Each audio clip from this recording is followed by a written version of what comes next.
nani Mzava Shali, Mheshimiwa Shali. Asante sana Mheshimiwa Naibu Spika. Nashukuru kwa majibu mazuri ya serikali. Kwa kuwa zahanati ya Rononi kule Uru Kaskazini ina hali mbaya sana, na miundombinu uliosema kwamba serikali inakamilisha haijawahi kukamilisha, kwani haina vyoo kabisa, wala samani za ndani hayana mabenchi ya wagonjwa kusubiri. Ni lini sasa serikali itatoa kipaumbele kwa zahanati hiyo ya Rononi? Waziri. Sasa na Mheshimiwa Naibu Spika, kwanza serikali ilifanya mpango mkakati wa ukarabati na upanuzi wa zahanati, vituo vya afya na hospitali za Halmashauri Kongwe. Tayari tumeanza na ukarabati wa hospitali za Halmashauri, tutakwenda vituo vya afya Kongwe na baadaye tutakwenda zahanati chakavu.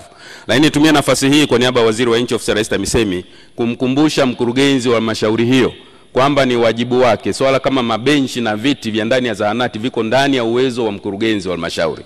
Kwa hiyo natoa maelekezo haya mkurugenzi kwa haraka iwezekanavyo, waende kwanza wakafanye tathmini ya uhitaji wa ukarabati wa zahanati hiyo na watenge fedha kupitia mapato ya ndani kwa sababu ipo ndani ya uwezo wao, na wanunue viti na mabenchi kwa ajili ya huduma za wagonjwa ili huduma katika zahanati hiyo iweze kuboreshwa zaidi. Asante.